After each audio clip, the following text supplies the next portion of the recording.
नमस्कार, आप देख रहे हैं न्यूज के। मैं हूं आपके साथ सोनी। आज हमारे साथ स्टूडियो में जुड़े हैं हरि गोपाल शर्मा जी। आपका बहुत बहुत स्वागत है। राधे राधे। आज हम जानेंगे इनसे कुछ विशेष बातें। दिवाली का पर्व खत्म हो चुका है और अब बस लोगों को इंतजार है छठ। छठ ये एक ऐसा महापर्व है जो सिर्फ ना बिहारियों के लिए बल्कि हर इस व्यक्ति के लिए पर्व महत्व रखता है जो इसकी महत्वता को खूब जानता है। बता दें कि यही एक ऐसा पर्व है जिसमें ना सिर्फ उगते हुए सूर्य को बल्कि डूबते हुए सूर्य की भी आराधना, उनकी उपासना की जाती है। तो ऐसे में जानते हैं कि आखिर जो 4 दिनों तक पर्व चलने वाला है, इसमें कौन कौन सी सावधानियां बरतती है। सबसे खास बात जो दर्शक जानना चाहते हैं, जो कि इसकी तिथि को लेकर काफी ज्यादा कंफ्यूज है कि आखिर किस दिन कौन सा पर्व मनाया जाएगा, बताइए। देखिए, दीपावली के बाद यदि कोई बड़ा पर्व है वो कार्तिक मास में छठ महापर्व है। ये पर्व 4 दिन तक चलता है और इसमें 36 घंटे का निर्जला व्रत होता है। बड़ा कठिन व्रत महापर्व है छठ महापर्व। कार्तिक मास की चतुर्थी तिथि से लेकर के कार्तिक मास के शुक्ल पक्ष की सप्तमी तिथि यानी कि इन 4 दिन में ये पर्व मनाया जाता है। इस साल इसकी तिथि को लेकर भी संशय है कि किस दिन कौन सा पर्व मनाया जाएगा। तो हम आपको बता रहे हैं कि 5 नवंबर को कार्तिक मास की शुक्ल पक्ष की चतुर्थी तिथि है। इस दिन व्रती लोग नहाए खाए का पूजा विधान करें। 6 नवंबर को पंचमी तिथि में होगा खरना। इस दिन व्रती निर्जला व्रत रह करके पूजा की सामग्री तैयार करते हैं और शाम के समय सात्विक भोजन ग्रहण करते हैं। इस साल 7 नवंबर को षष्ठी तिथि रात 12:41 से शुरू होगी और 8 नवंबर को रात 12:34 पर समाप्त होगी। इसलिए 7 नवंबर को षष्ठी तिथि यानी कि संध्या के समय का अर्घ देना सर्वोत्तम रहेगा और 8 नवंबर को सप्तमी तिथि में सूर्योदय के समय अर्घ देकर के अपना व्रत पूर्ण करेंगे तो ये उत्तम होगा। यानी कि 4, 5, 6, 7, 8 तो ये 4 दिन का पर्व है। 7 नवंबर को यदि हम अर्घ के मुहूर्त की बात करें तो शाम 5:13 पर अस्ताचल सूर्य को अर्घ दिया जाएगा। ये आपके शहर के अनुसार इस समय में थोड़ा बहुत परिवर्तन हो सकता है। 8 नवंबर को सुबह उदयमान सूर्य यानी कि सूर्योदय जब होता है तो सुबह 6:10 पर उदयमान सूर्य को अर्घ देकर के ये व्रत पूर्ण होगा। बंधुओं, इस बार छठ महापर्व के दिन सर्वार्थ सिद्ध योग भी बन रहा है। इस योग को बड़ा कल्याणकारी माना जाता है। इस पर्व की बात करें तो ये सूर्य देव और छठी मैया की पूजा का पर्व है। सूर्य देव प्रकृति में भरण पोषण करते हैं, साक्षात प्रकट देव हैं। छठी मैया प्रकृति का स्वरूप है। तो ये प्रकृति पूजा का संदेश देने वाला पर्व है, स्वच्छता का संदेश देने वाला पर्व है। इसलिए इस पर्व को किसी राज्य विशेष से, किसी स्थान विशेष से देख करके नहीं देखना चाहिए। ये सूर्यदेव और प्रकृति दोनों के प्रति कृतज्ञता व्यक्त करने का पर्व है, क्योंकि इनसे हमें आरोग्यता प्राप्त होती है, धन धान्य प्राप्त होता है। इसलिए सभी लोगों को इस पर्व को श्रद्धा भक्ति के साथ शास्त्र विधि से सावधानी पूर्वक मनाना चाहिए। अब ऐसे में एक सवाल ये है जो कि बहुत ही महत्वपूर्ण है। सवाल ये है कि यदि कोई पहली बार छठ पूजा कर रहा है या फिर कोई अपने घर से दूर है तो किस तरीके से इस पूजा को करें? देखिए, जो लोग घर से बाहर हैं या पहली बार इस व्रत को कर रहे हैं तो एक बात तो अवश्य ध्यान रखें, एक बार इस व्रत को उठाने के बाद फिर इसको लगातार किया जाता है। तो आप पूरे व्रत विधान को समझने के बाद पहली बार इस व्रत को अपना उठा रहे हैं तो इस व्रत को करिए। आप घर से बाहर हैं या आप पहली बार कर रहे हैं तो पूजा के नियम तो वही रहेंगे। पहले दिन आप नहाए खाए मनाएंगे। घर पर ही आप सूर्योदय से पहले स्नान करेंगे। जहां घर की रसोई है उसको पूरी तरह स्वच्छ करिए। जहां पूजा का स्थान है, जहां बैठ करके आपको पूजा करनी है, उस स्थान को आप साफ करें। और पहले दिन भी आप एक वक्त भोजन करें। दूसरे दिन खरना होता है, इसमें हम पूजा की सामग्री तैयार करते हैं। तो आप जहां भी रहते हैं वहां सात्विक तरीके से पूजा की सामग्री साफ सफाई स्वच्छता के साथ तैयार कीजिए और निर्जला व्रत पूरे दिन रखें और शाम के समय कोई सात्विक भोजन करें। विशेष रूप से इसमें रोटी और गुड़ की खीर बना करके खाई जाती है। और 6वें दिन जो षष्ठी तिथि है, जिस दिन आपको अस्ताचल सूर्य को अर्घ देना है, तो पूरे दिन निर्जला व्रत रखा जाता है। तो आप निर्जला व्रत रखिए। यदि आपको कहीं भी ये जल जो है पानी में खड़े होकर के दिया जाता है, तो यदि आप कहीं ऐसे फ्लैट सिस्टम में रहते हैं तो किसी बड़े पात्र में, जैसे आपके जहां नहाने का टब है, तो उसमें खड़े होकर भी आप जल दे देंगे। श्रद्धा भक्ति बहुत बड़ी चीज है। आपके मन में इस व्रत को करने की भावना होनी चाहिए, तो उसका फल भी आपको प्राप्त होगा। इसलिए जल में आप छत पर जाकर के खड़े हो जाइए और अस्ताचल सूर्य को अर्घ दीजिए और रात्रि जागरण करते हुए अगले दिन सुबह उदयमान सूर्य को जिस स्थान पर आपने अस्ताचल सूर्य को अर्घ दिया है, उसी स्थान पर आपको सूर्योदय के समय अर्घ देना है। इस बात का भी विशेष ध्यान रखना चाहिए। इन दोनों में स्थान परिवर्तन नहीं करना चाहिए। ऐसे में एक सवाल है, जो कि छठ पूजा तो सभी लोग करते हैं, बट कई लोगों को यह नहीं पता होता कि आखिर छठ पूजा की कहानी क्या है, छठ पूजा मनाई क्यों जाती है, पहली बार किसने छठ पूजा मनाई? देखिए, बहुत अच्छा सवाल किया आपने। इस पर्व को जो पुराण और शास्त्रों में कथाएं मिलती हैं, इस व्रत को अनादि अनंत काल से किया जा रहा है, क्योंकि सूर्य देव हमारे यहां साक्षात प्रकट देव हैं। इनकी किरणों से हमें आरोग्यता प्राप्त होती है। छठी मैया प्रकृति का स्वरूप है, प्रकृति से हमें धन धान्य की प्राप्ति होती है। तो उनके प्रति कृतज्ञता व्यक्त करने के लिए उनकी उपासना की जाती है। वेदों में सूर्य उपासना का विधान विस्तार से दिया गया है।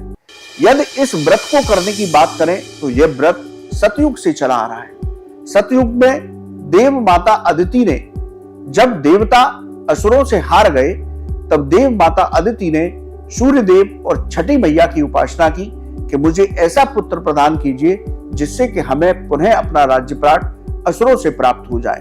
तब छठी मैया की कृपा से, सूर्य देव की कृपा से उनको इतना तेजस्वी पुत्र प्राप्त हुआ जो त्रिनेत्र थे।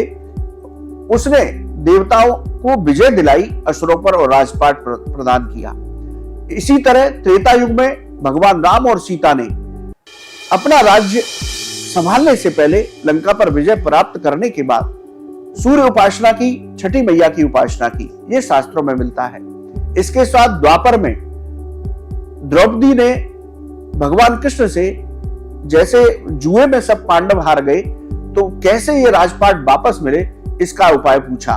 तब भगवान कृष्ण ने उनसे कहा कि आप कार्तिक मास के शुक्ल पक्ष की षष्ठी तिथि को सूर्य उपासना कीजिए, छठी मैया की पूजा कीजिए, व्रत अनुष्ठान कीजिए। तो द्रौपदी ने भी इस व्रत को किया था। इसके साथ एक राजा की कथा भी इसमें मिलती है कि देवसेना नाम के एक राजा थे, उनके कोई संतान नहीं थी, धर्मपरायण थे। तो महर्षि कश्यप ने उनसे एक पुत्रेष्टि यज्ञ कराया। उनकी पत्नी को उस यज्ञ की खीर प्रदान की। उनके यहाँ पुत्र पैदा हुआ, लेकिन वो पुत्र मरा हुआ पैदा हुआ तो राजा बहुत दुखी हुए। राजा शमशान स्थल में अपने पुत्र के साथ अपने प्राण त्यागने जा रहे थे, तभी वहां एक दिव्य कन्या प्रकट हुई। तो उसने अपना परिचय राजा को दिया कि मैं ब्रह्मा जी की मानस पुत्री देवसेना हूं।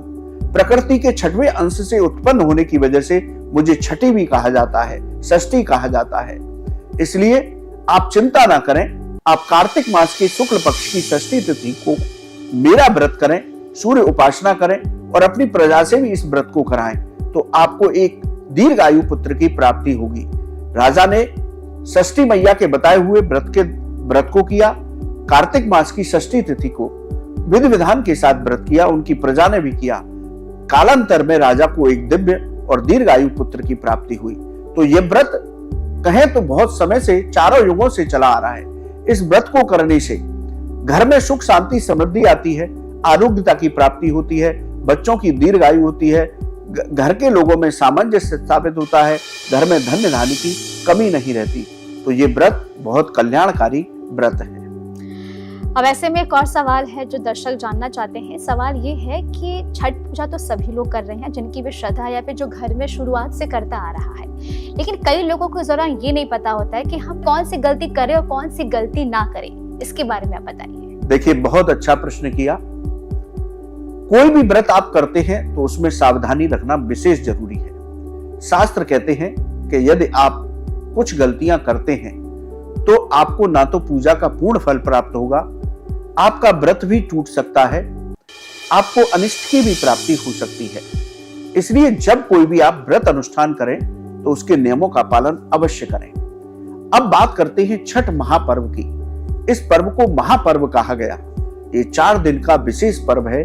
प्रकृति पूजा का पर्व है, सूर्यदेव और छठी मैया की पूजा का पर्व है। इसलिए इस व्रत को करने में भी बहुत सारी सावधानी रखनी चाहिए। देखिए, जो लोग व्रत कर रहे हैं उनको तो इनका बातों का ध्यान रखना ही है। उसके साथ उनके घर में जितने लोग हैं उस व्रत का ये ध्यान रखें, वो यदि व्रती को उस व्रत को पूर्ण करने में सहयोग प्रदान करते हैं तो उनको भी उत्तम फलों की प्राप्ति होती है। तो समझ लीजिए कि यदि घर में एक व्यक्ति व्रत है तो पूरे परिवार के सदस्यों को यह समझना चाहिए कि हम सब भी इसके साथ व्रत हैं। इसकी पूजा में किसी तरह की कोई गलती ना हो, इसका ध्यान हम सभी को रखना है। तो परिवार में चाहे एक व्रत रहे लेकिन सभी लोगों को उसका सहयोग करना चाहिए। अब सावधानी क्या करनी है कि व्रत के दौरान आप किसी भी तरह से क्रोध करने से बचें, गुस्सा करने से बचें। आप शांत मन से 4 दिन अपने अवश्य निकालें। इसी तरह आप व्रत के दौरान किसी से भी गलत भाषा में बात ना करें, यानी कि अपनी वाणी पर नियंत्रण रखें। किसी के प्रति ईर्ष्या, द्वेष, चुगली, इन सब बातों को नहीं करना चाहिए। यदि 4 महिलाएं बैठ करके एक स्थान पर इस व्रत को कर रही हैं तो महिलाओं को विशेष रूप से ध्यान रखें कि किसी भी की भी निंदा, चुगली, बुराई, भलाई नहीं करनी। सिर्फ और सिर्फ इस व्रत से संबंधित, इसकी कथा से संबंधित ही चर्चा करनी है।